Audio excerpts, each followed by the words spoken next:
bad writer. You think so? Mm-hmm. Good style, nice imagination. I think he's a very talented man. Well, thank you very much. Oh, it's nothing really. There's room B, room A. Wonder where room E is. How should I know? Are you going to the Waterbury lecture? No, I'm not. Let's find out where she's going. Oh. Excuse me. I'm sorry. Where's the Waterbury lecture, do you know? Aren't you Owen Waterbury? Yes, I am. How do you do? Follow me. Where are you taking us? Room E. Are you a student or a teacher? I'm a student. Oh, advanced or beginner? What do I look like? Well, You look very advanced to me. Oh, Mr. Waterbury, good evening. how do you do, Mr. Kilbride? You're right on time. We almost didn't get here. I was doing his laundry, and we had to wait for it to dry. His underwear is still wet. I brought a friend, Mr. Ronnie Hastings. Oh, how do you do, Mr. Hastings? Hey, let me get you a chair. No, never mind. I'll sit in the bleachers.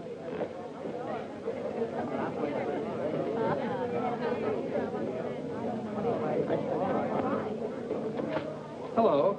Hello. You going to be a writer, too? I hope to be someday. Well, this lecture should help you a great deal. He's a great writer, isn't he? Oh, yes. Of course, he gets most of his ideas from me. Excuse me. Yes? You're sitting in my seat. Oh, I'm terribly sorry. Good evening, Miss Gaylord. Hello, Mr. Scott. Anybody sitting here? Yes, Clarence Henderson. But he's out sick tonight. Well, then why did you make me move? Oh, Clarence and I don't speak. Oh, well... Attention, class. As I promised you, our guest speaker tonight will be none other than Owen Waterbury, author of the new bestseller, Last Year's Love. Mr. Waterbury. Oh, louder, louder. That's enough. I understand that most of you hold all sorts of jobs during the day, and yet you've been studying the technique of writing in the evening. Now you're ready to take your pen in hand and go out and conquer the world. You know, I'm hardly the person to tell you how to write because I don't follow any rules. Today, the writer is asked to keep one eye on the bestseller list, the other on art. That's divided loyalty, and that makes for dishonesty. I must confess, I've been guilty of this dishonesty, too. But now that I've made my position secure, I'm going to try to write a really good book. No more bestsellers, but something that I hope will be a piece of great writing.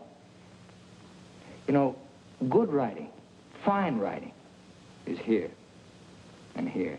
The dictionary is filled with all the words you need, but unless the mind and the heart find those words for you, you better leave them in the dictionary. He's so brilliant. Because a writer, fundamentally, must believe in himself. That's half the battle.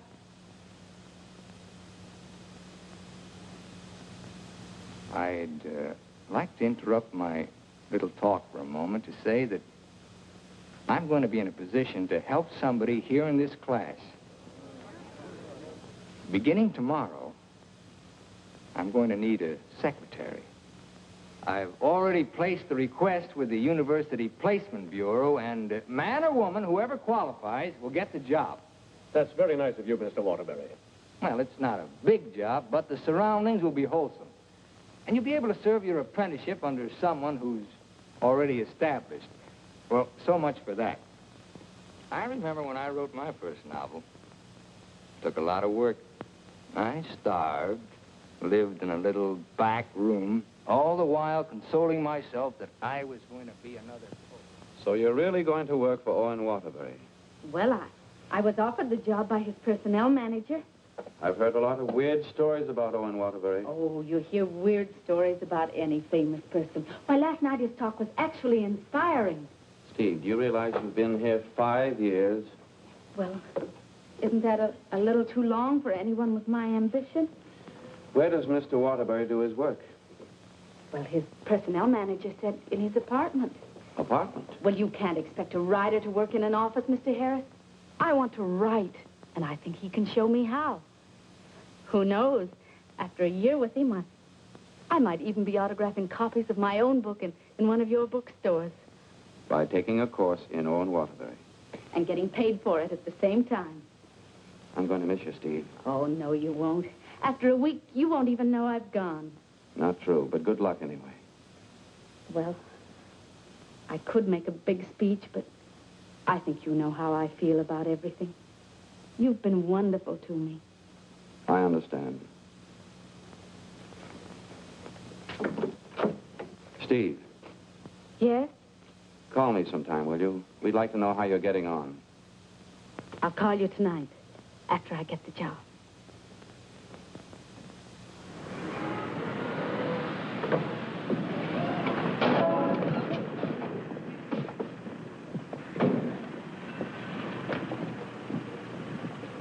Why don't you watch while you're parking? Well, you can back up, can't you? You got a reverse. Never mind, Bill. Just save your energy for upstairs. Smart guy. Hand me the bag, Bill. Yes, ma'am. I'll take it upstairs for you, man. Anything drives a cab these days. Apartment 3E. Thank you. Now, just remember, Bill, if he says one word that's out of line, just one word, I want you to bop him right on the jaw. They might take my license away. Not for protecting a lady. Well, come on, in or out, in or out. You know, I hit pretty hard. The harder, the better. Is he a big guy? 6 feet of bluff. I'll cut him down. I didn't get this nose for nothing.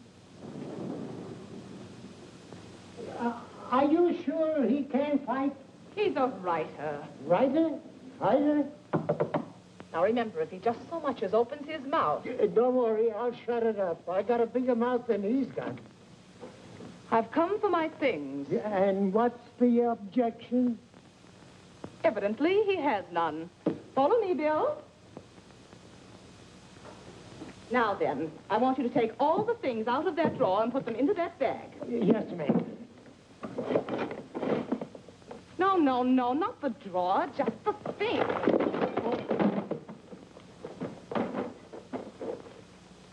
Oh, come in. Come right in. That's right. That's Mr. Waterbury's former secretary. She quit this morning. Won't you sit down? This is my mink. And how? Waterbury gave that to her as a Christmas bonus. My typewriter. Well, that was sort of a New Year's bonus. My aujourd'hui. She brought her own aujourd'hui.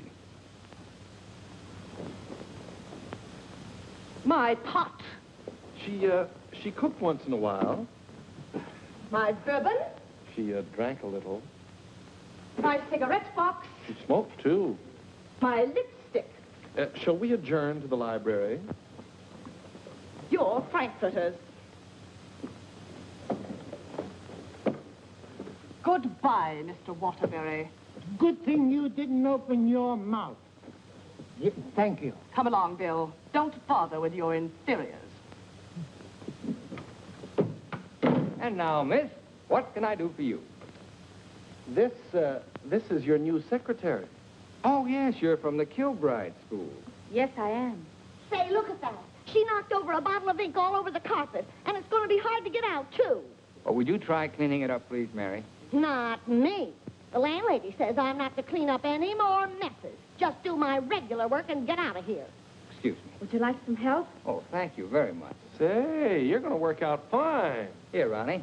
I'm an expert at this sort of thing. He sure is. He cleans up about 6 of them a month. I'll need a cloth and some rug shampoo. This is the stuff you've been using lately. Here, this is a woman's job. It was a woman who did it. It was an accident. You better not let the landlady see that. She'll add $100 for damages to your rent. That's more than last month. Oh, I got some on my dress. Oh, look, why don't you work on the rug and I'll work on your dress? Why don't you two work on the rug and I'll work on her dress? I'll work on my dress.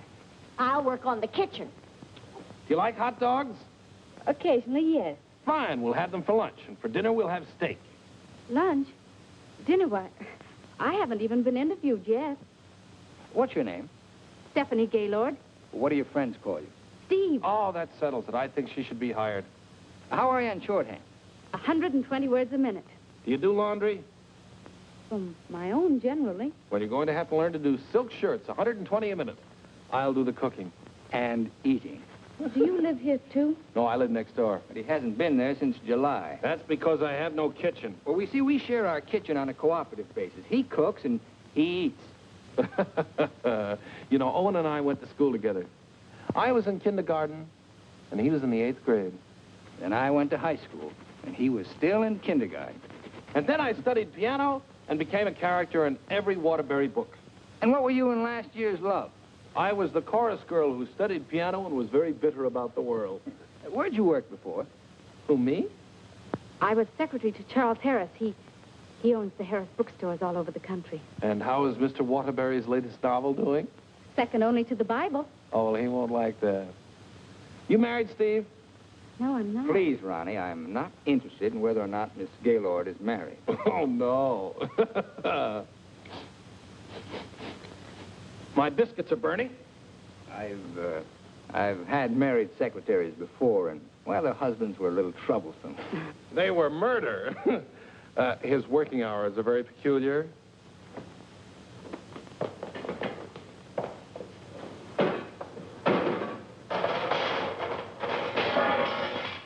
Well, I think we've done a good job. I had such a different impression of what this job would be like. Oh, today was an unusual day. But after this, there'll be no more distractions. I'll go. We're going to work in an atmosphere of dignity and culture.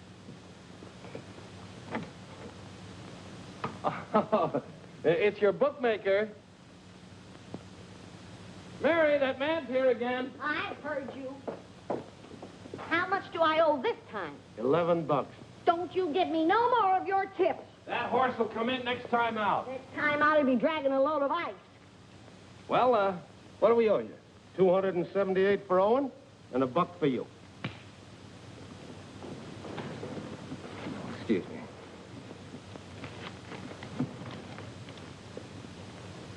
Here you are. I'll have to owe you mine until next week. You want to wager today? Well, I haven't looked them over yet, but I'll give you a call. And no more 50-cent bets. The boss don't like them. Where was I? You were telling me that everything here was dignified and cultural. Oh, yes. Now, Steve, about your other duties. I'll go. Did you just have an interview with my daughter, Mary Hastings, about a secretarial job? Why, yes.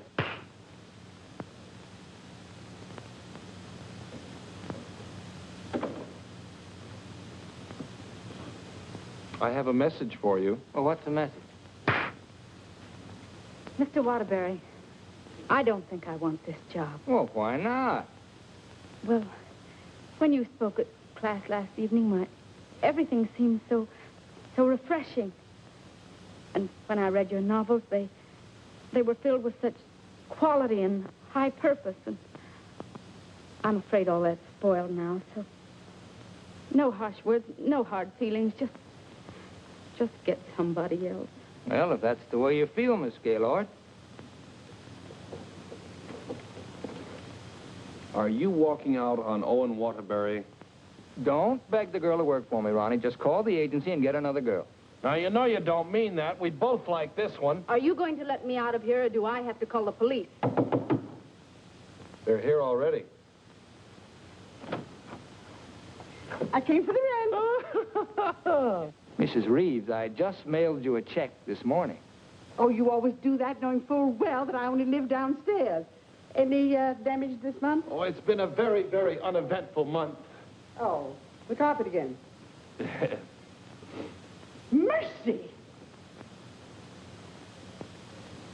This fish belongs here. And this duck up here, you throw the whole room out of contour. Mrs. Reeves, if you'll excuse I heard me... some screaming just outside the door. New secretary? Well, yes. You being hired or fired? Miss Gaylord has just been engaged. Oh, too bad, Mr. Waterbury, because something moved in the apartment upstairs would just fill your every requirement. Well, unfortunately, Mrs. Reeves, the job has just been filled. Well, I want you to meet her anyway. Felicia! Coming, Mrs. Reeves.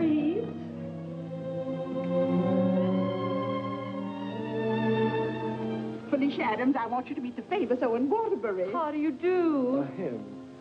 How do you do? How do you do? Felicia came to California to get into the movies. Now, who does she remind you of? Oh, now, don't tell me. Let me guess. Zazu Pitts. Oh, of course not. Felicia, in addition to being a secretary, is a very good actress, aren't you, dear? Take off your coat and let them see.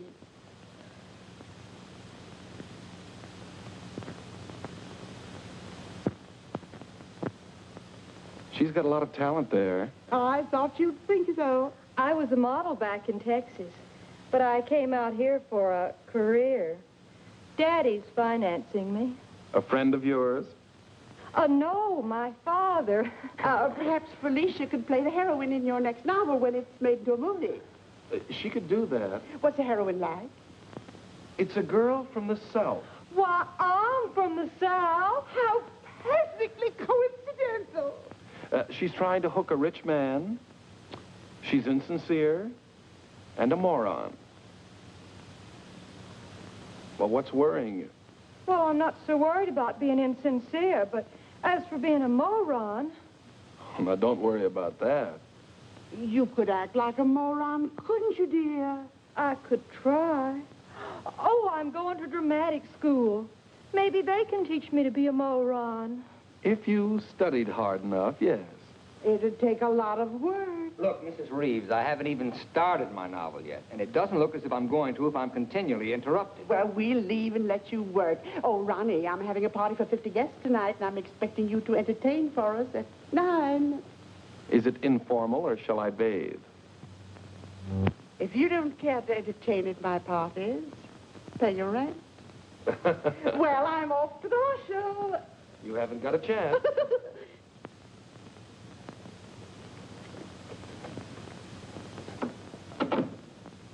You know, ever since her husband died and left her 7 buildings, she's been a peeping Tom. Now, come on, Steve, let's you and I prepare lunch. Look, I stayed only because I didn't want to cause a scene in front of your landlady, but I'm really leaving now. What an idea. What an idea. Take this down. Come on, take it down. Get your pad. Well, where's your pad? When you're going to have a pad, you can't go to a job like this without a pad. All right, I'll find a pad for you.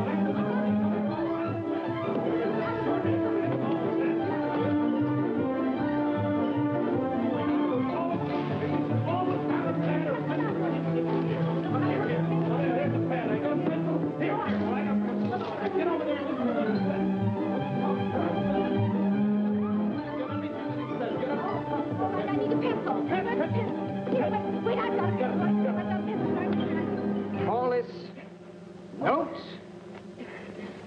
on my new novel. That's all for now. Tomorrow morning at 10 o'clock.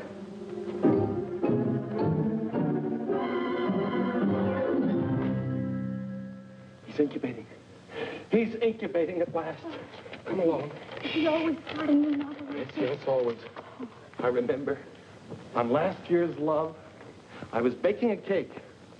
All of a sudden, he called me out, and I had to start taking dictation. And I couldn't go back until he was through dictating. At 3 o'clock in the morning, we sat down to chocolate-covered ashes.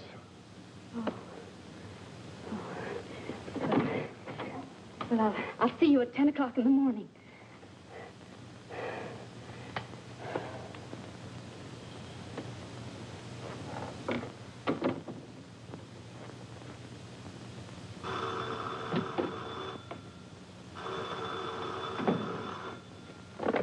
Hello? Hello, Steve. I couldn't wait for you to call me, so I'm calling you. How was the job? Well, I have to make an adjustment, you know.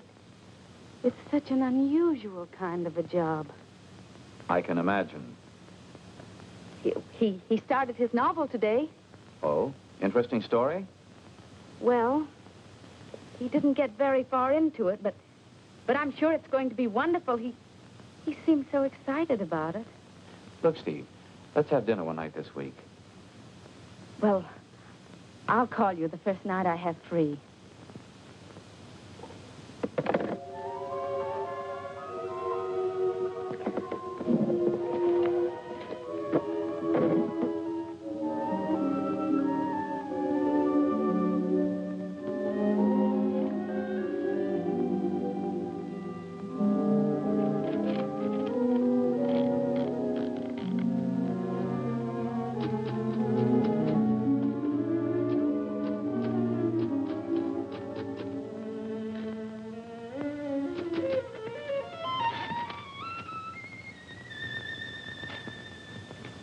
Good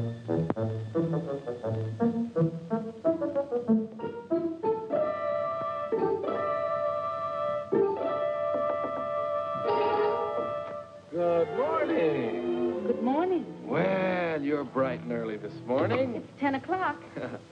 Say, did you ever think how you'd look in mink? Well, I see you've got your pad. Keep your pencil poised. The genius is still dressing. I'm making potato pancakes for luncheon. He's in a sour cream mood today. If you need anything ironed, I'll be in the kitchen ironing. Good morning, Steve. Good morning. Right on time. Let's see, where did I leave off yesterday? Notes on my new novel. Yeah. I'll go.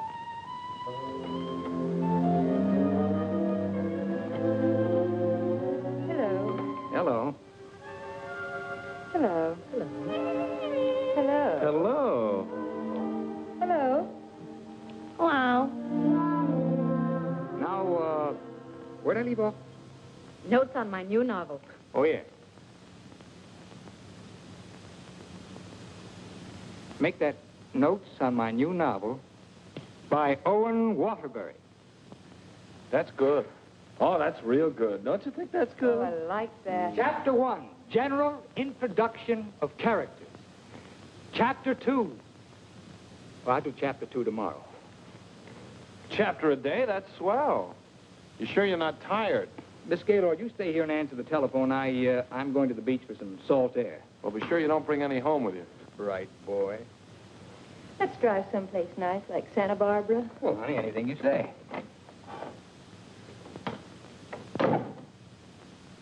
Don't pay any attention to him. He's just trying to make you jealous. Jealous?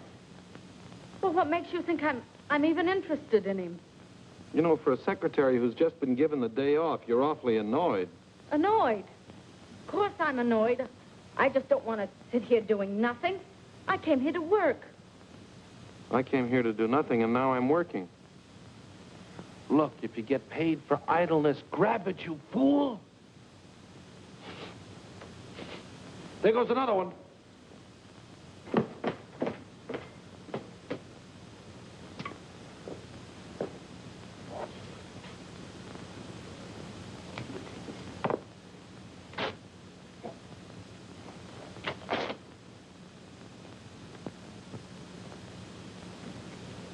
Look, I'd like to ask you a question. Yes? Does Mr. Waterbury intend to write a book? That's a very interesting question. Waterbury's a genius. What do you think he's doing right now? Incubating. Exactly. And whenever he goes through a mood like this, a great book comes out of it. I'll bet he does a lot of writing tonight. Why, honey, you're jealous. Look, I don't even know Mr. Waterbury. At this point, I'm not even sure I want to. Of course not, honey.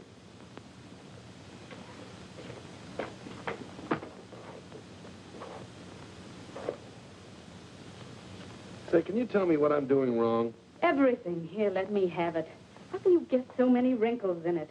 Well, he's tried 16 laundries, but he still likes my work best. These are good shirts. We're good shirts. You know, I just thought of something. What? I must be going out of my mind. Why? Well, I went to night school for a whole year to learn to be a writer. And here I am doing a guy's laundry. Oh!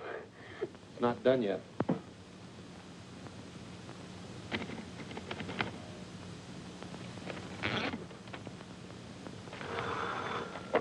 Hello? Miss Gaylord, this is Owen Waterbury. I want you to be here tomorrow morning at 9 o'clock. I've finally gotten the idea. Thank you. You know, Owen, I like that idea. Yeah? I don't think there's a horse in there that can beat him. Never.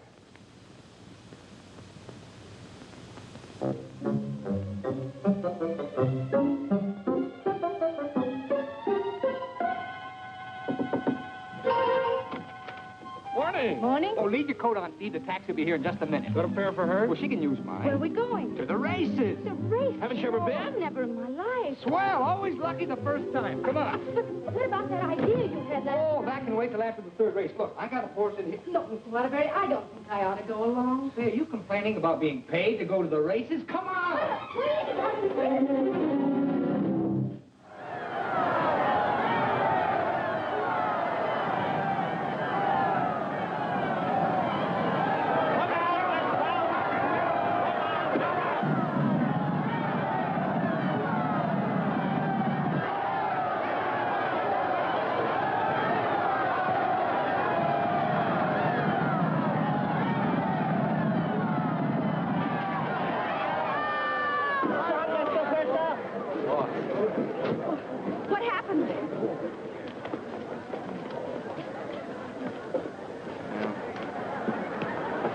time I take those guys' tips. Well, so far this job has cost me $83. Now, don't worry. I'll see that you get that back. Why should you? I gambled and I lost. Well, losing's good for the soul. We had the 3 best souls in town.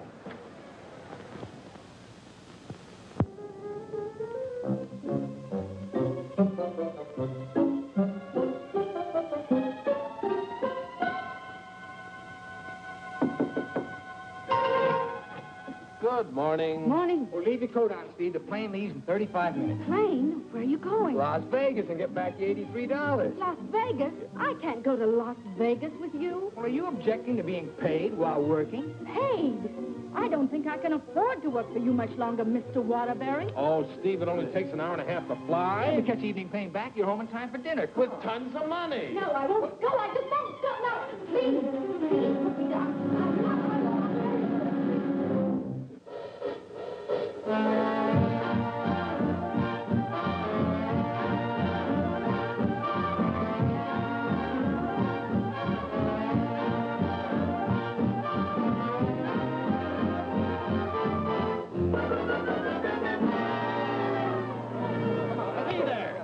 You Right here.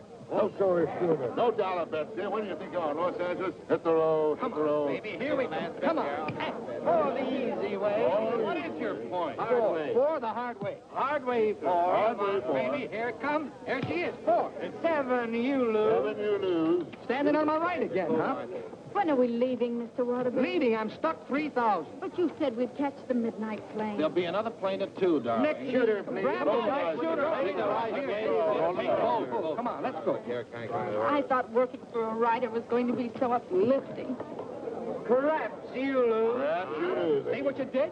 But I didn't do anything. She didn't mean it. What are you grinning about? I'm betting on crap. Everything was going to be so intellectual. Perhaps again. Go back, lady. Are you doing that on purpose? What did I do? You're doing all right, honey. What's her point? Her point is craps. Can't you make anything but craps? I was going to meet only literary people. Craps, Nick. You're my dream girl. Never saw that before. Don't make any more craps, understand? I'll tell him when he comes in. Keep your mind on the dice.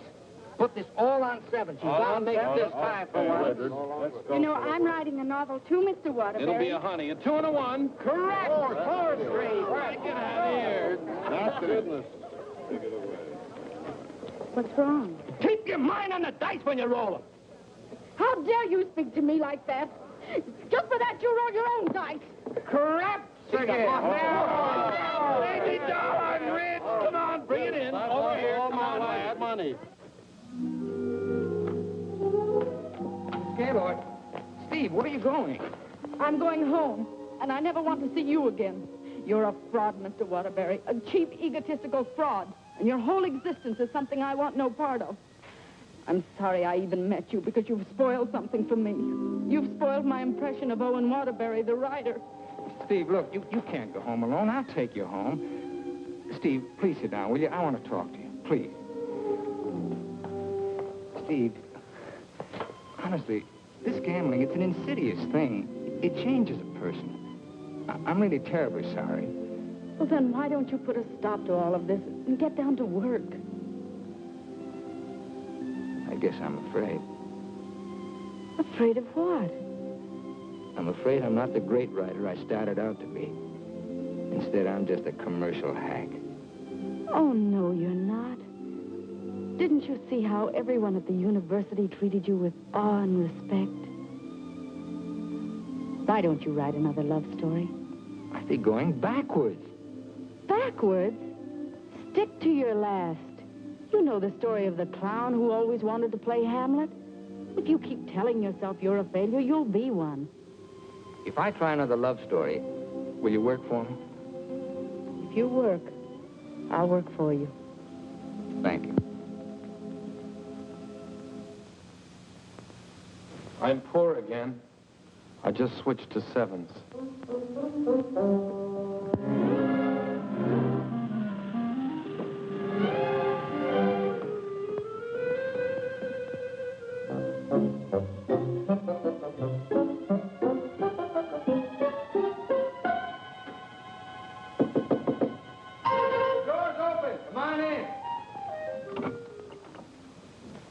Hiya, Steve. No, keep your coat on. I'll tell you why. The taxi's going to be here in just 1 minute. What? Oh, don't worry. We're going to work, but let's do it at the beach house, huh? He's superstitious, honey. He starts all his novels at the beach house. But why the beach house? Did you like last year's Love? Very much. Well, most of last year's Love was done down there. Well, shall I take the typewriter? It'd be a nice idea. Ronnie, will you stop teasing the girl? I'll be dictating today. Come on, Steve.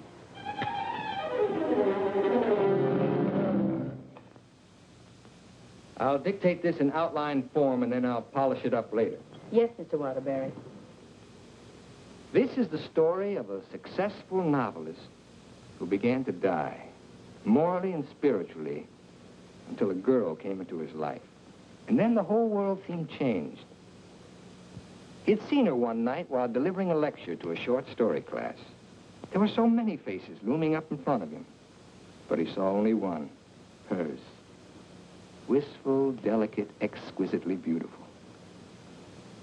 Without her knowledge, he arranged to make her his secretary because in that fleeting moment, in that single instant, he knew he was desperately in love with her. One day, he asked her to go to his beach house and work there because he wanted very much to tell her the way he felt, but he lacked the courage. Mr. Waterbury, Miss Gaylord, when I'm working, I don't like to be disturbed. Sorry. Where was I? He wanted very much to tell her how he felt, but he lacked the courage. Oh, yes. Now here she was, seated before him, tender and fragile as a poem. He had looked around the corner to corner, and there she was. Oh. What's the matter? Oh, I broke my pencil. Here you are. Let's continue. He was tempted to take her up in his arms and sweep her to the summit, but he didn't dare. He knew very little about her, yet there was nothing else he needed to know. As he strode up and down the room dictating, he looked toward a polka dot necktie. What's the matter with you? Nothing. Oh. Where was I? Polka dot necktie. Oh, polka dot necktie. He was impressed by the loveliness of her hair, her soft blue eyes, her delicate mouth. A breathing, living thing that made him exalted and inspired. He wanted to take her in his arms and smother her with kisses and drown himself in the beauty of her soul, but he was a coward. How do you like it? It has possibilities. Suddenly he threw caution to the winds. Leaned over and kissed her. She melted in his arms and offered no resistance. Wordlessly, they held one another in silent embrace. Whoop! You've got the wrong girl, Mr. Waterbury. I'm really leaving you this time, and don't you ever try and get in touch with me again. I don't even want my salary check. You can save it for the next victim. And if I ever see one of your books again, I'll burn it!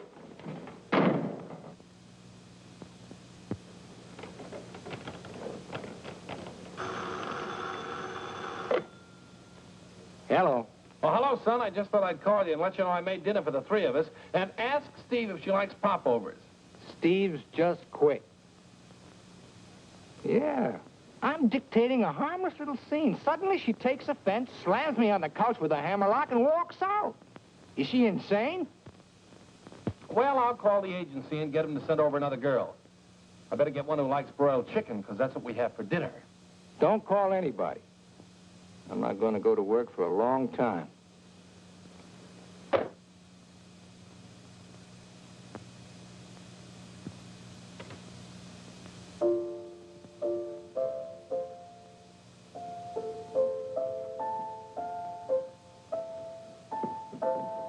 Come on, will you get out of here so I can wash these keys? I'm composing. Composing? I haven't heard a good song out of you yet.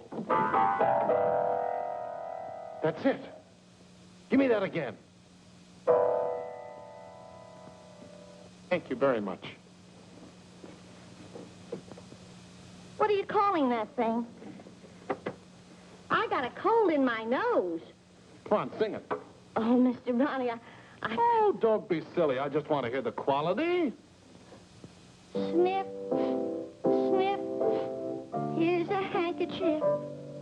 Ka-choo, ka-choo, gesundheit to you. Let yourself go and blow. Oh, let yourself go and blow. Sad, ain't it?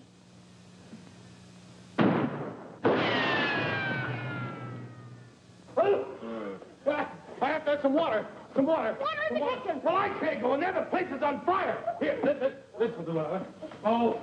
You and your cooking. You and your popovers, they don't pop, they explode. Call the fire department. The fire department, they just put water over everything. I can't. Oh.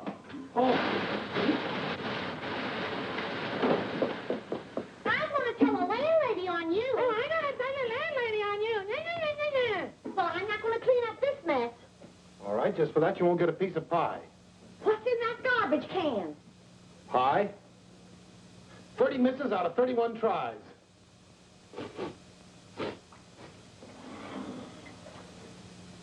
$31 misses. Well, at least the roast chicken's safe. What's that? Roast chicken? How can you pour roast chicken? Well, I had to roast it in the pressure cooker. It melted a little. Oh, he'll have his dinner out tonight. Well, so am I. You don't think I'm going to eat this horrible mess, do you? Hi, Owen. Hi. He has a nice roast chicken for you, Mr. Waterbury. Give him a glassful. Mr. Waterbury, I think it's my duty as your servant to tell you what just happened in the kitchen. Oh, now, Mary, why don't you go home? Mr. Ronnie set fire to the kitchen. I don't care if he sets fire to the whole apartment. You see, Tattletale? A lot of good it did you. I'm going to tell the landlady on you, and you too. Well, what happened down at the beach house? Will you stop asking me silly questions? I told you on the phone. She quit, that's all. Well, she had some nerve. But I don't need her. There's a lot of other secretaries. Well, of course there are. Just as capable, efficient, and just as cute. Sure. We never did find out how good she could type. Well, I'll call the agency and get another secretary. No. I got a better idea. What you gonna do? I'm going to pack. Where you going? New York, change of environment. I work better there. Gonna get rid of the apartment?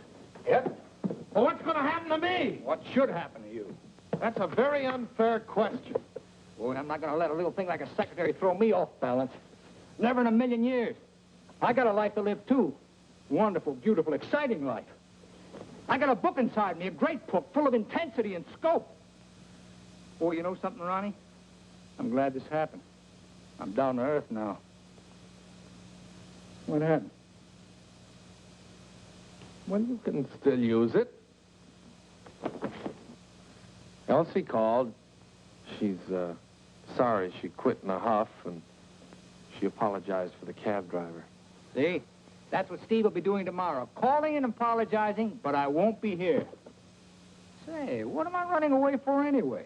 I'm not afraid of her. That's what I like to hear. That's the real Owen Waterbury. Listen, call Elsie. We'll take her out to dinner. We'll take them all out to dinner, a different one each night. I'll go and change my apron and be right back.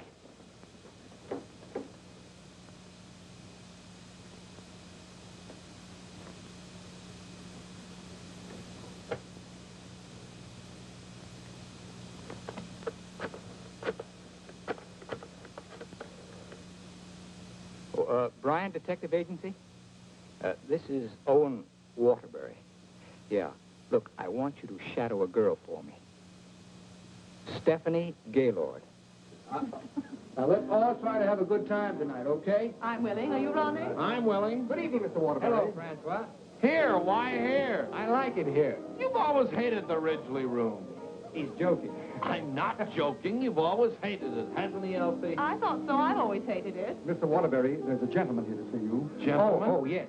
Ronnie, will you take Elsie to a table, and I'll join you in just a minute, huh? All right, but don't leave us. Don't stick Elsie with the check again. Antonio, table 3. Table 3. Where is he? Alcove 2. Oh.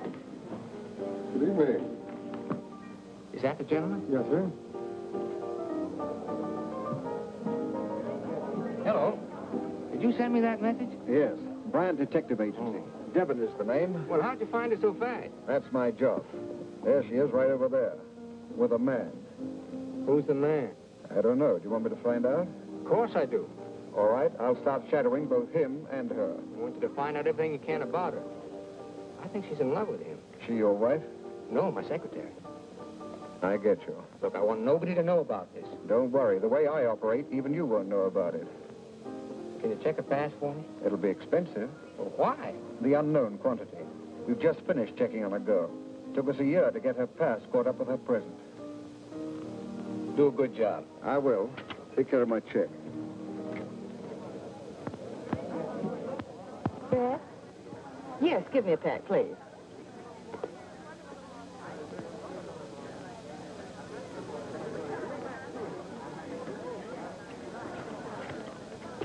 Thank you.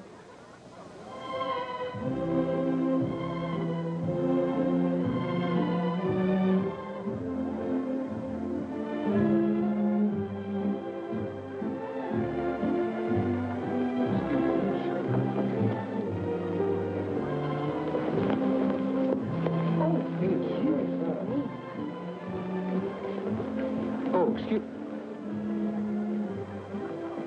Hiya, Steve. Hello, Ronnie. Don't talk to her. I'm mad at her. Oh, I forgot. Good evening. Good evening. You know him? Uh-huh. He's my new boss, Your new boss. What's his name? Charles Harris, the bookseller. That's Steve's old boss. He's not so old. How dared you go work for him? Listen, Shakespeare, I'll work for whom I please. Well, did you have to pick on her old boss? Didn't she pick on mine? When Mr. Harris called the employment agency, he asked for somebody with literary experience. How did you qualify? You used to work for Waterbury. Steve, with her principals out with her ex-boss. What about Elsie? Who's she out with? We're talking about Steve and her principals. Leave mine out of it. You know, I bet Harris hired you just to spy on me.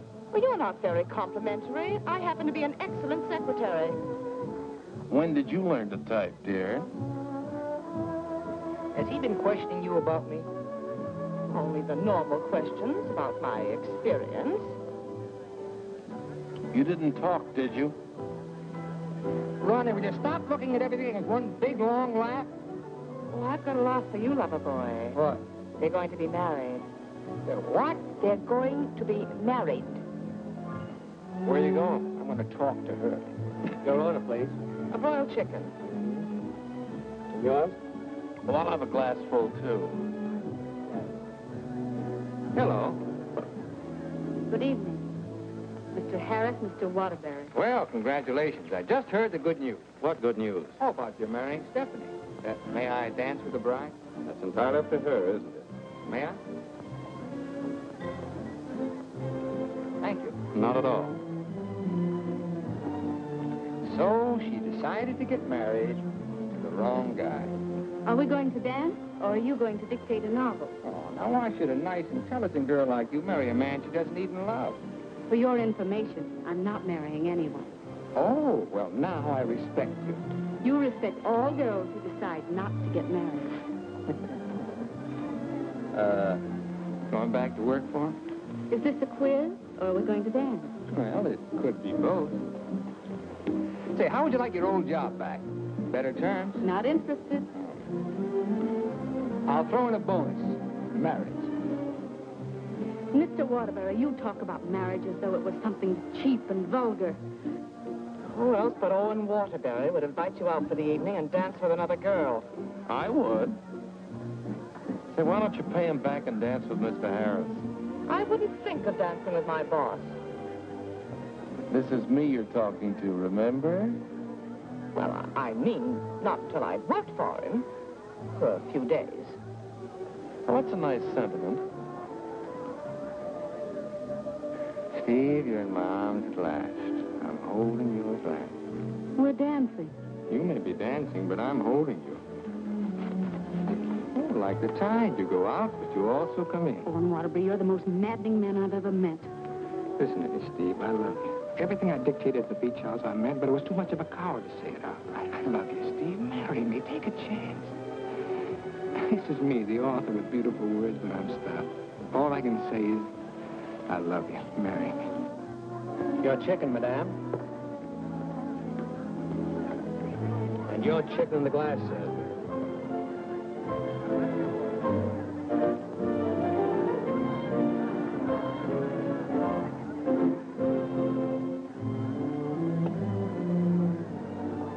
Harris looks lonely.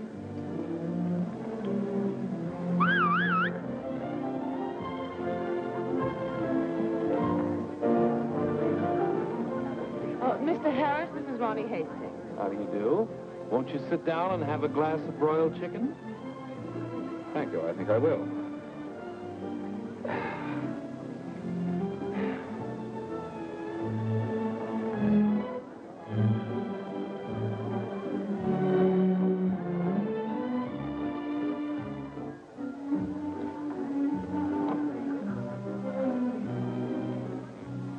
You ever hear the story of the unholy three? If you don't mind, I think I'll be running along. Mr. Harris, would you mind taking me with you? Not at all. Well, who's going to take me? You watch the floor show.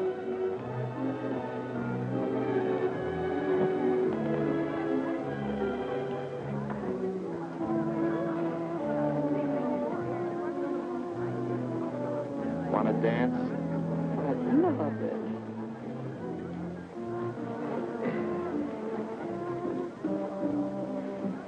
Are you a gigolo? After tonight, I think I will be.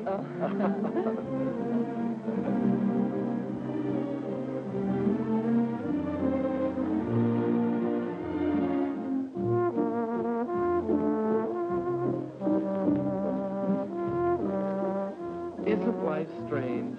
When one gets up in the morning, one never knows what one will be doing in the evening, does one? Oh, dear.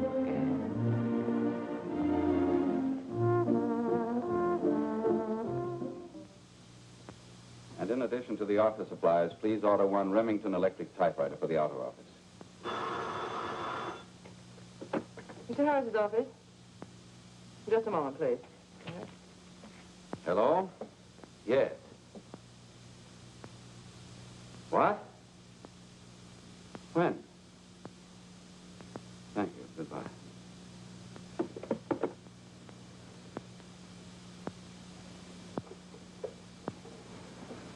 What's the matter? Is anything wrong? Owen Waterbury just married Steve. He didn't. Oh, yes, he did. I never thought she'd marry him. I never thought he'd get married.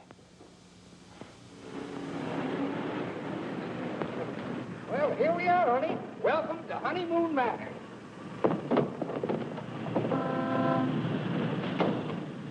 Congratulations! Hi, you're right.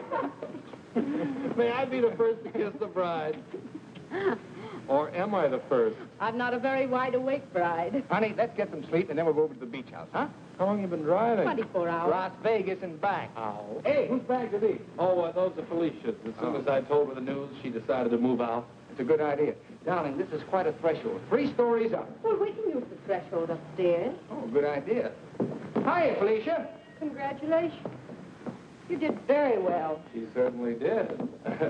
I'll get you moved in as soon as I get her moved out. Okay.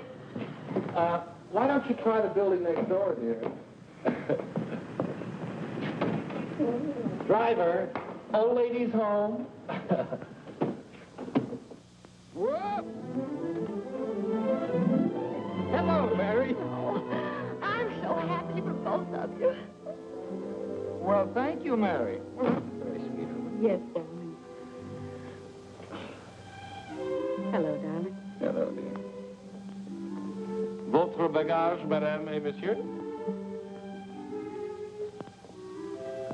I made a wedding breakfast. Spaghetti and meatballs.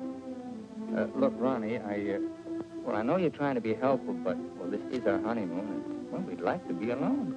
Oh, sure, sure. Say, Steve, be nice to him, will you? He's my only means of support.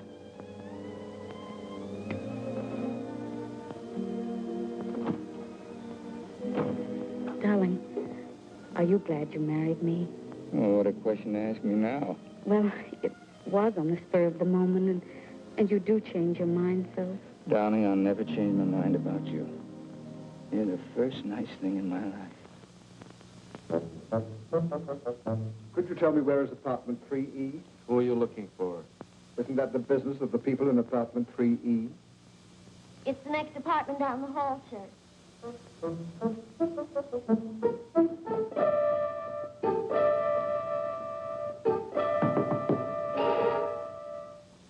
I beg your pardon.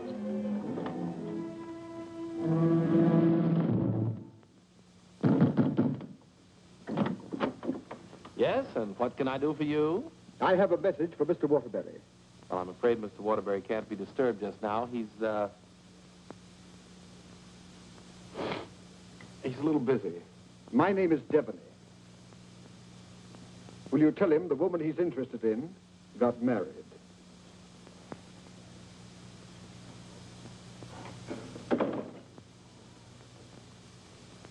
Hey, Owen! You got a minute? Ronnie, what is it now? There's a fellow was outside, said his name was Debney. He had a message for you. I don't know any Devneys. He said the party you were interested in got married. Well, congratulations. So did I.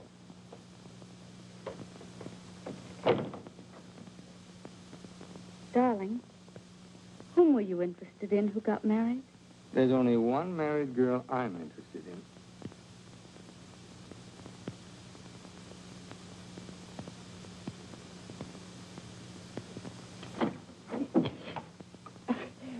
You tell Mr. Waterbury I want to see him right away, and I mean immediately. Owen!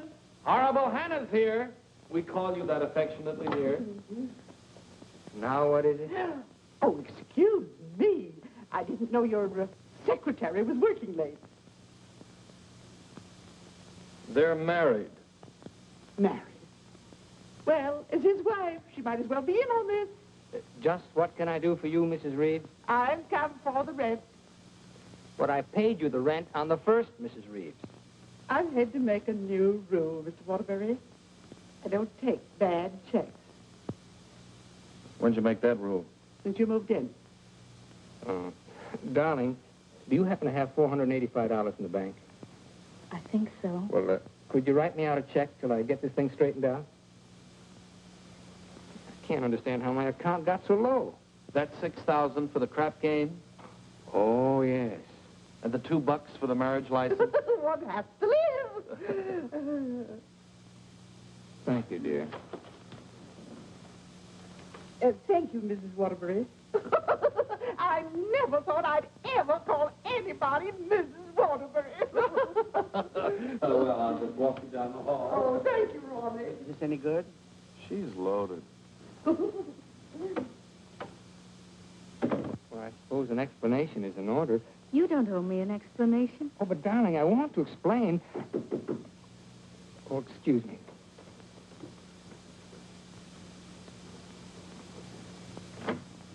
Hello, Owen. Oh, hello, Dick. Congratulations. We just heard. Well, thank you, Bertie. Congratulations. Thanks a lot. Oh, darling! Well, won't you come in and sit down? Oh, yes, thanks. Darling, I want you to meet Mr. Fulton, my publisher, and Bertie. This is my wife. How do you do? So nice knowing you. Owen, you're not thinking of a prolonged honeymoon, are you? Oh, no, we're just going down to the beach house, and, well, I thought I'd dictate my honeymoon. Good idea. You know, there's a deadline on that novel. It's got to be made. You know why. Well, I'll have it ready, Dick. I'll count on it. Would you like a drink? No, thanks. We're double parked downstairs. Come, dear. How's Ronnie? Oh, still eating. Same old Ronnie. Yes, Bertie's told me about Ronnie. She says that when he dies, he'll ask the crematorium to baste him slowly on both sides. You know Ronnie? Oh, of course. I was once Mr. Waterbury's secretary. Well, thanks an awful lot for coming, Dick. Happy honeymoon. Thank you.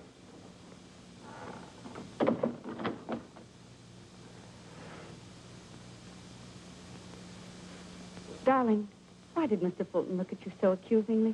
Well, I owe him $20,000. I drew it as advance royalty against my next novel. And that mink coat Mrs. Fulton had on, is that one you gave her? Oh, Bertie meant nothing to me. I'd written a bestseller, and I was throwing money around like water. You can always take it back and give it to Mr. Fulton as part payment. Oh, darling, I'll get you 100 mink coats.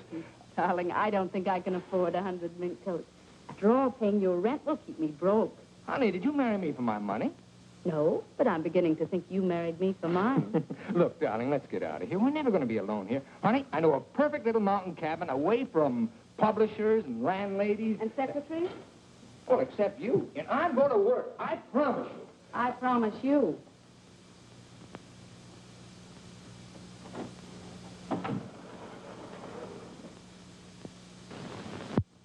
How long did you work on this book, Owen? 4 months. I'm rather proud of this one, Dick. Where's Mrs. Waterbury? Oh, Steve's down at the village getting groceries. She wants to prepare you one of her special dinners. Well, I'm afraid I can't stay for dinner. I have to catch that next train back. Dick, let's drop the suspense. How'd you like the book? I'm going to let you have it right between the eyes, Owen. You don't like it? I hate it.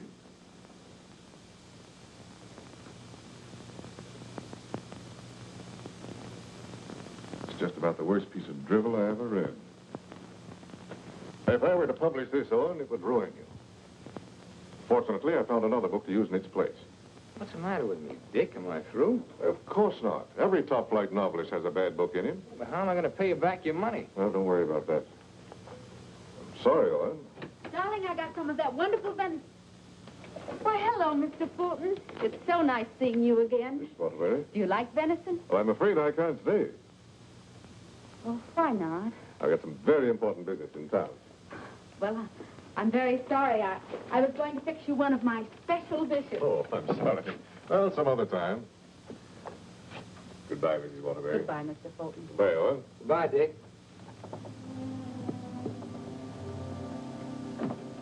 He doesn't like it. No? Do you think he's right? He's always been right. Until he married Bertie. Oh, what's that got to do with it? Well, maybe he's changed. Ever think of that? Maybe he sees you through different eyes. Oh, you talk like a fool. Owen, let's face it. Your book is now being published by a man who sees his wife in your arms on every page. He thinks that girl in there is Bertie in you. You're a child. Bertie meant nothing to me. He doesn't realize that. And he's still a human being, even if he is a publisher. And he's a man. Let's get away from here tonight. Tonight? Owen, you blame me, don't you? Oh, not really, Steve. It's just that it's so distracting to have a man's wife as his secretary, too. I've got to try another book fast, and now I'm going to have to get myself another secretary. So I'm fired, is that it? Oh, Steve, it'll be better for both of us if I work by myself. It'll give you a chance to work on your own book. I'll make dinner.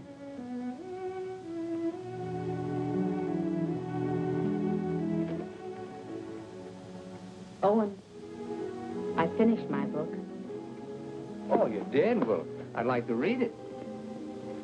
It's been on your dressing room table for 2 weeks. Oh. Well, I'll read it on the train. Don't bother. Oh, you're hurt. No, I'm not. You call and get tickets for the train and send Ronnie a wire to get you a new secretary.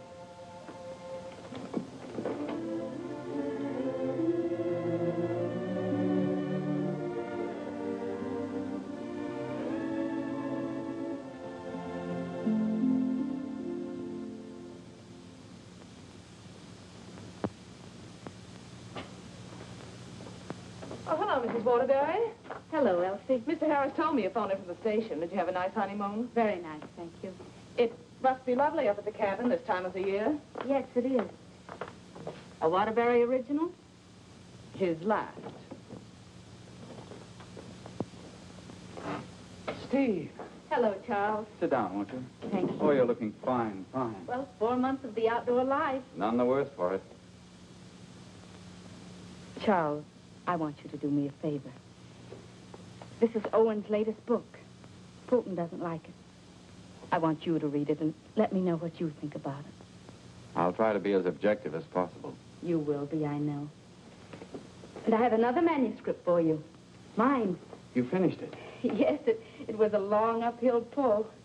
Oh, I've changed the title so many times that I finally decided to call it Dawn's Yearning. What does Owen think of it? Owen hasn't read it yet. Oh? He hasn't had time. He's been busy writing. He couldn't concentrate on it. I'll be glad to read both of them. Thank you, Charles. Goodbye, Steve. Goodbye, Charles.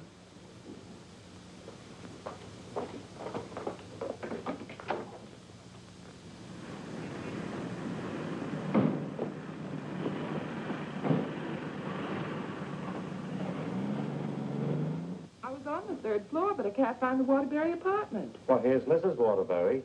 Oh, how do you do? The employment service sent me over. What for? Oh, Mr. Waterbury wants a new secretary. Oh, is that so? Yes. Well, follow me. Oh, thank you. I know it's going to be so exciting working for Mr. Waterbury. Just love it. I know I will. You know, this is such a rush call, I hardly had time to dress. Well, dress beautiful. Oh, thank you so much. You know, I make my own clothes. Oh, really? Yes. Come in. Come right in, Miss, what did you say your name was? Hilda Schneebacker. Miss Schneebacker. Oh, and darling, this is your new secretary. How do you do? This is my husband, Owen Waterbury, and this is Ronnie, our next-door neighbor. How do you do? Can I get you something to drink? Oh, have you any beer? Well, I should say we have. And we have pretzels, too. You know, I could just drink a barrel of beer. What did you ask for on the phone? I thought they knew our account. Dope. Oh, don't bother.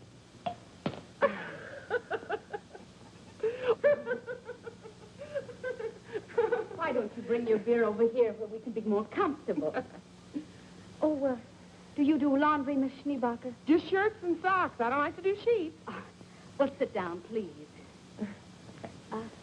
How are you on handicapping the horses, Miss Schneebacher? Oh, yesterday I picked 2 winners.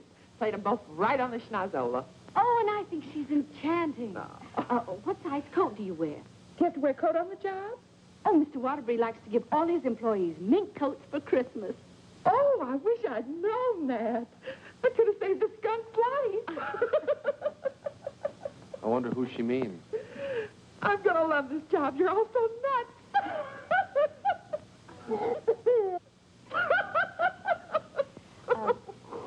Do you object working late hours, Miss Schneebacher? Not at all. A room with a girlfriend. I haven't seen her since New Year's. Miss Schneebacher, I'm afraid this job's going to be a little too much for you. But why, Owen? Well, you see, several parts of my new novel are mostly in French, and, well, I'm sure you don't speak French, do you, Miss Schneebacher? Studied it for 6 years. Once I had a French boyfriend. We had no trouble. Yes, but how's your shorthand? Shorthand? I don't take shorthand. You don't take shorthand? Well, no. The agency said this was strictly a typing job. Oh, no. This is mostly a shorthand job. But I could learn it. I'm afraid not. Well, guess that lets me out. Leave the glass, please. Oh. Thanks for the beer.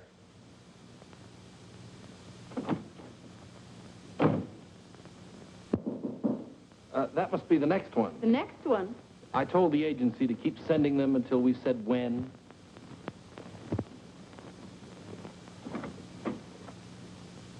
How do you do?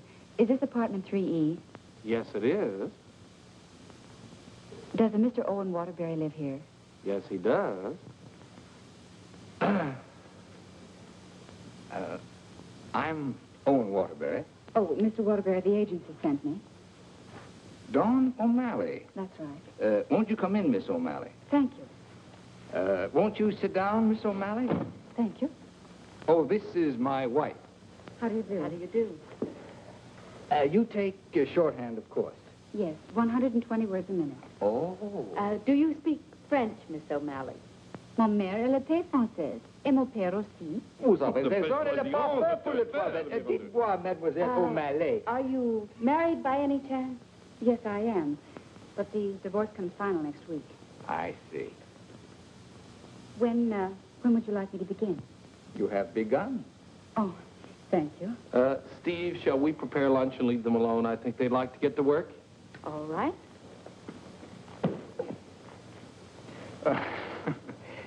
Tell me, did you ever work for a writer before? Yes, once about 3 years ago. But I'd rather not talk about it. Oh, well, why not? Well, he asked me to work late one evening and began getting a little fresh. So I called the police. All I want to do is work. I guess the publicity ruined his career. But he deserved it. Don't you agree? Yes, I do. How about lunch, Miss O'Malley? Oh, I've already eaten, thank you. And you, darling? No, thanks. I'll skip lunch today. You will just love living in this building, Mr. Scott. And you'll just love the Waterburys. They're so bohemian. Crude. I'll go. Oh, hello. Hello, Mrs. Waterbury. I want you to meet your new neighbor, Sylvan Scott. He's moving out of the bachelor apartment upstairs that Felicia used to have. Yes, I know, Mr. Scott. Hello, Stephanie. How nice. Come in, come in. Now, I want you to meet the important member of the family. This is the great Owen Waterbury. Oh. How do you do, Mr. Waterbury? How do you do? This is the horrible Ronnie Hastings. Hello. New secretary. Yes, she was just hired and I was just fired. Mr. Scott's a writer, too. My building will be just crawling with them. Yes, Mr. Scott and I went to night school together. We sat next to each other. Mr. Scott used to be a ball player. Just look at those shoulders. And they're not padded either. Well, what do you know? Sylvan writes that wonderful radio program called John's Mother's Lover. John's mother's sweetheart. Oh, yes. Tell me, confidentially, is John's mother going to marry her, sweetheart? No, John's father objects.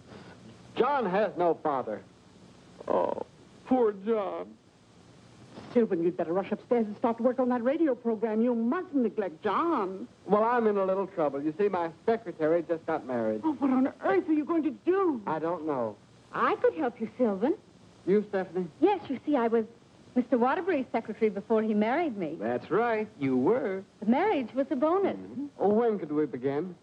Why don't you just say, I've begun? Ronnie, dear, would you get me some shorthand books and some pencils? How much do you think you'll be giving me tonight? Why, we may be working most of the night. Well, that's just ducky. I'm used to working at night.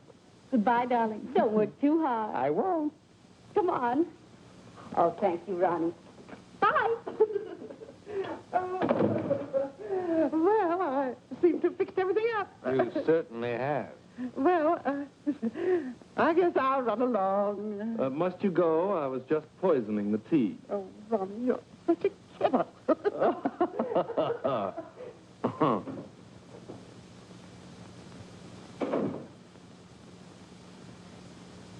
You know,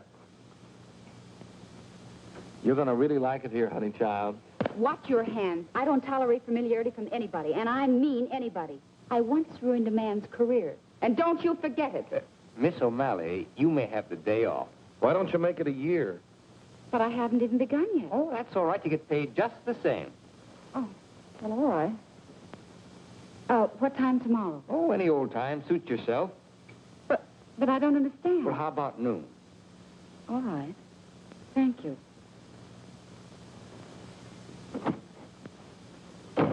Well, you were saying something about poison tea? I mixed it. I get firsties. Now, where was I? Sound of footsteps. 3 people. Thank you. Sound of footsteps. 3 people. Door bang. Door crash. Door slam. 2 shots. 3 screams. Siren. How's that sound? Well. It's bedlam. John, I'm in love with your mother. And tomorrow, I expect to be your father. John's going to be a father, and I'm the first to know. Now I don't have to listen tomorrow.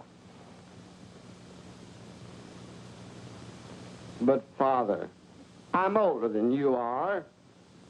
John's older than his father?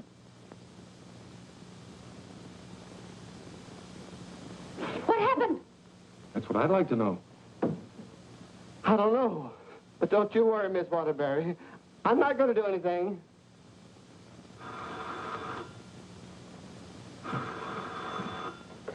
Hello. Hey, they just turned out the lights. Who's calling? This is Charles Harris speaking. I'm sorry to be calling at such a late hour, but I must talk to her. They just turned out the lights. Will you keep quiet? This is her husband.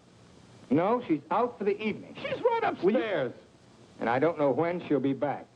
Didn't you hear me? I said they just turned out the lights. Darling, may I borrow a light bulb? I don't care what you do. What's the matter? I'm going to a hotel in case you're interested. I'll go to a hotel. After all, this is your apartment. No, it isn't. You pay the rent. Ronnie, will you take this up to Mr. Scott, please? Oh, and you can't possibly be jealous of that man upstairs. Why, he's utterly harmless. Boy, you really had me fooled. Why do you say that? Charles Harris just called. Have you seen him, Steve, since we came back? Oh, and it's terribly late, and I don't like cross-examinations. After all, we're two adult human beings, and we should be able to trust one another. Don't smile it away with pretty words, Steve. Have you been seeing him? Yes. All right, then this is it. But I only saw Charles Harris for one reason. I took him your manuscript. He knows a great many publishers. Please don't. It's too late for that. I felt at the nightclub you were in love with Harris, and I knew he was in love with you. After all, 5 years is a long time, and I was a fool to think I could break it down. I never loved Charles Harris. Well, you never loved me. You were in love with a schoolgirl notion of a popular novelist. I really try to play this straight with you, Steve, but I guess I made a beautiful mistake. Owen, I was in love with you before I met you. Something in your writing, the tone, the feeling, the quality appealed to me so much that I used to imagine your books were written just for me. It's true, I built it up in a schoolgirl way, and I was so caught up in it, I guess I would have married you the night you lectured in class. If you'd stepped off that platform and asked me, I would have married you. Just like that. How can you talk to me like this? I put you way up there, too, Steve. But you tore it down in the cruelest way any woman could. You once called me an egotistical fraud. But what about you, Stephanie Gaylord? What have you been?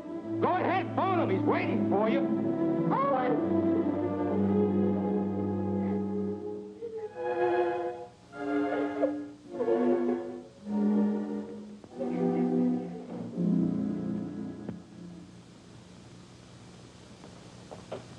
Good morning, Mrs. Waterbury. Good morning, Elsie. I have an appointment. Yes, I know. Mr. Harris has a surprise for you. Won't you come right in? Steve. Good morning, Charles. Stephanie Gaylord, this is Mr. McNally, Mr. Hudson, Mr. Burke of the Literary Times. How do you do? How do you do? How do you do? So you are Stephanie Gaylord. Sit down, Steve. It's a big morning in your life, Steve.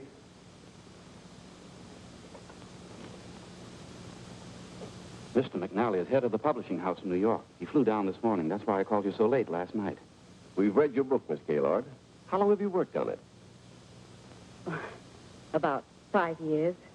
I'm recommending it for the McNally Winslow Award for a first novel by an unknown. I didn't know you were going to show my manuscript to anyone.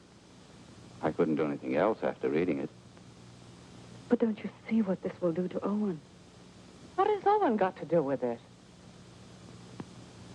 Well, Owen's the big guy in my family, and his novel's just been turned down. And if this happens on top of that, it would just about destroy him. He has to have a sense of importance. He's lost all faith in himself. You mean your husband would feel a sense of competition with you? You don't understand, Mr. McNally. Owen's in trouble. And as his wife, I I have to help him climb out of it. Steve, I thought you wanted to write more than anything else in the world. I thought so, too, before I married Owen. What about Owen's manuscript? Did you read it? Yes, it isn't bad. It's good. But it doesn't have what this has. This has greatness.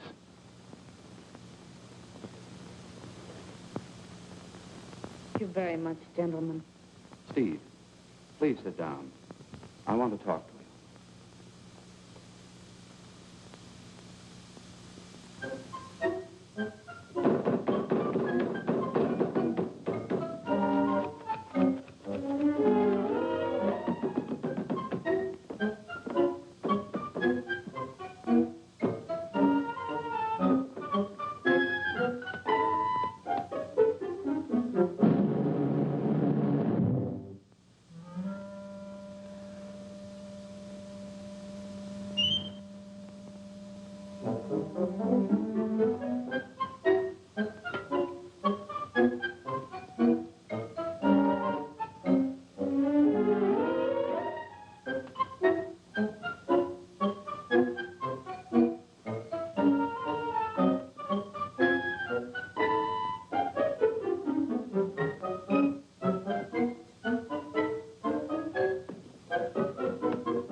I'm giving your popovers another try. Well, give me time to call the fire department. No, Miss O'Malley. That's not the line I gave you. I'm sorry, Mrs. Scott. All right. Let's try it again. Yes, sir. John, Mother, I've changed my mind. I don't like your sweetheart. Mother, well, I like him. That's all that matters. John, as your son, I refuse to approve the marriage. Mother, you're not marrying him. I am. How does that sound? Stinks. Amen. Mr. Hastings, I must say you're distracting. You know, you shouldn't be using Mr. Waterbury's apartment or Mr. Waterbury's secretary. Well, Mrs. Waterbury isn't here, and I've got to get the program out. Why don't you work in your apartment? She won't work upstairs. Well, why don't you work without her? I can't. I'm a dictator. Dear, why won't you work upstairs? I don't work in men's bedrooms. It's not a bedroom. It's a bachelor apartment. My husband was a hotel manager. One room is a bedroom. 2 or more is an apartment. Sylvan, she's got you there. Oh, come on, let's work. Hello, Mr. Waterbury. Yes? What can I do for you? Remember me? I'm Debony of the Brand Detective Agency. Oh. What's this? A bill for $845.62. For what? For shadowing and delving into the past of one Stephanie Gaylord. But I married her. We've shadowed married women before. Hi, Owen. Get rid of this guy. You want me to call the police? I am the police. What's this doing here? That's my laundry. Do you expect my wife to do your laundry? Hey, that's a little large for you, isn't it? That's Mrs. Waterbury's laundry. That's mine. Well, take it and get out of here. And as for you, Mademoiselle O'Malley, you're fired for taking dictation from somebody else. Well, that suits me just fine. I wouldn't work for you even if I did like your horrible writing. Where's Stephanie? I don't know where she is. I know where she is. Where? You pay this bill and I'll let you know. Oh, Ronnie, do you happen to have $845? And 62 cents. Why don't you write him a check? Oh, yes. Call that number right away. Here is the detailed report. It's very amusing. You see, I had to shadow you at the same time that I shadowed her. Here's Stephanie. Oh, good. Stephanie, where are you? What? What are you doing there? Stephanie, if there were ever any chance of our getting together, this kills it now. Finally and for all time, we're through. Charles Harris's apartment. Just like that. No sense of shame. Well, maybe she got her old job back and is working for him. At his home? What decent, self-respecting girl worked for a man at his home? Maybe she's a secretary. Please, don't tell me about secretaries. He could tell you. Here's the report. Page 3 is wonderful. Right. Call the employment agency. I'm going to show her. Look, I want a girl this time who's capable and efficient. I'm calling for Mr. Owen Waterbury. A fast typist. I don't care what she looks like. We don't care what she looks like, as long as she's attractive. Do you take shorthand? Oh, but of course. 120 words a minute. Uh-huh. And, what did you say your name was? Miss Pigeon. Her name is Miss Pigeon? Everybody says I'm flighty. Where did you work before? I'm just out of secretarial school. I think it would be wonderful working for you, Mr. Waterbury. You see, I hope to be a writer myself someday. Oh. Have you ever been married? Oh, no. Never. And you have no objections to working on weekends? Oh, not at all. My time's completely my own. And you think Mr. Waterbury's just wonderful? Mm-hmm. This is a clay pigeon. I've come for my things. Follow me, Bill. I know just where to go. I want you to take everything out of that drawer and put it in that bag. Right.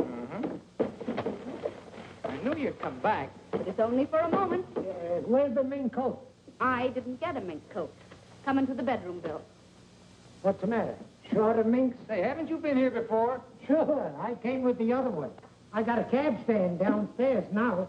If you need a cab, just open the window and holler. Well, I'm going to do a lot of hollering now. That's his former secretary. Get my bag and things out of the closet. Oh, so you're not in love with Harris, but you go to his apartment. You wouldn't let me explain, and now I'm not going to. Explain? What kind of an explanation could you make anyway? It doesn't matter anymore. You're right, it doesn't matter anymore. Isn't she getting awfully personal? What a wonderful typist. Charles Harris's apartment. Just like that. Just like that. Anything else, miss? Yes, my picture.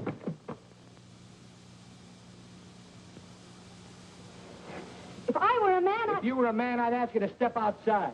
Go ahead. Hit me. I dare you. Did he slap her? I should say not. She slapped him. I've known all along why you resented me. It was because I liked your novel, and I told you so. You think you wasted your time. That's your tragedy. My only tragedy is you. I'm going far, far away from here, and I'm going to write a book about you. I'm going to call it The Heel and His Victim. That's a very horrible title. It'll do. Goodbye, Owen Waterbury. And don't you ever try and get in touch with me, because I want no more of you. And that goes for me, too. Where's Miss Pigeon? She, flew the coop. Where do you think Steve's going? I think she's going to marry Harris. Harris. I'd like to see that little worm. I'm going to. Now, where are you going? I'm so mad I could get married. You know, I think I'll have to. Well, whom are you going to marry? It'll be a female. That's about all I can say.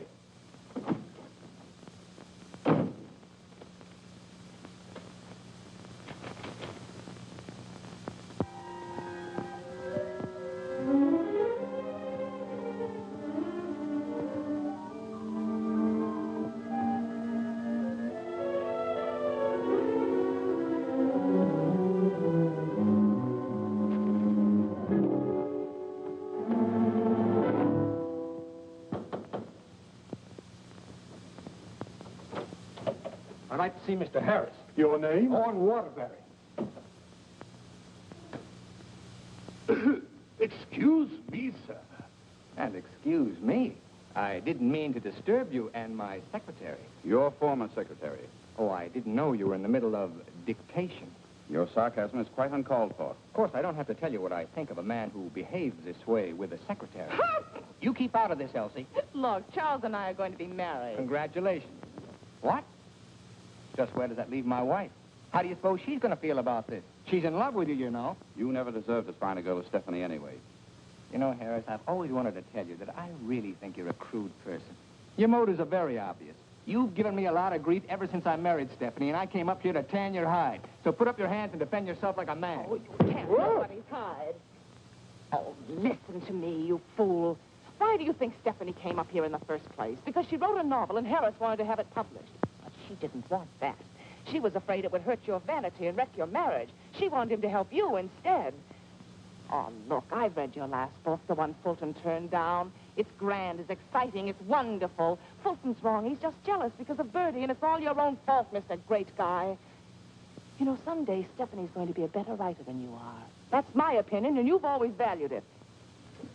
Here, Stephanie's novel. Read that and really get jealous. You know, you're not going to get her back. She's gone away, and it serves you right. I hope I kicked a little sense into you, but I doubt it. Goodbye, Mr. Waterbury.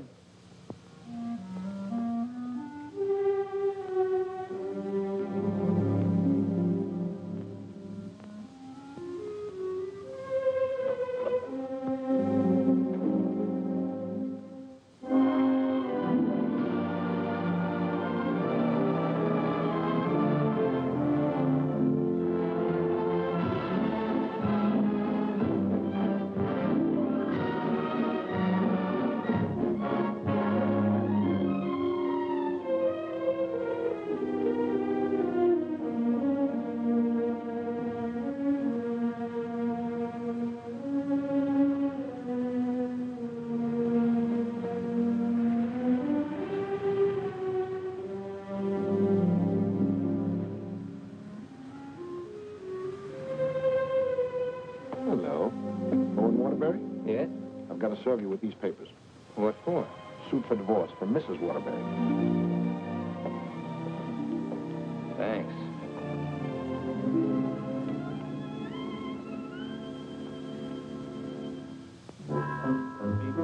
First love of your life, passing down the elevator. Thank you. Oh, mine's 3. What's yours, please? 4C.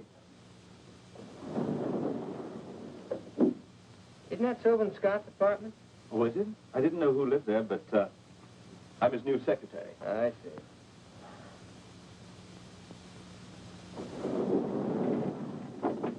Good luck.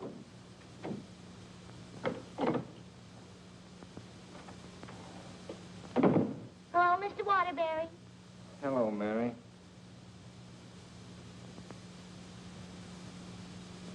You want a drink? Well, I guess so. Mary, did you see Ronnie around?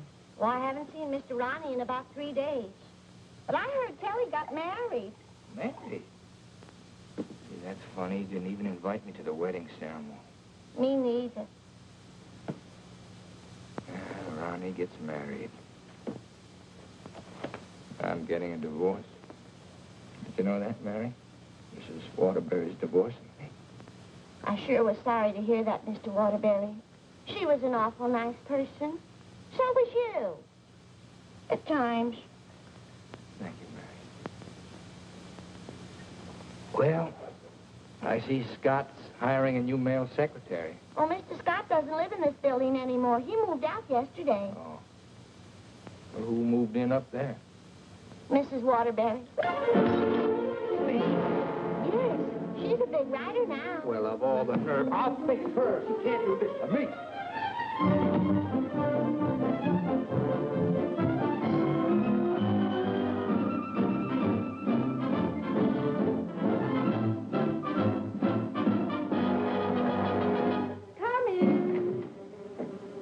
Yes, what can I do for you? Out.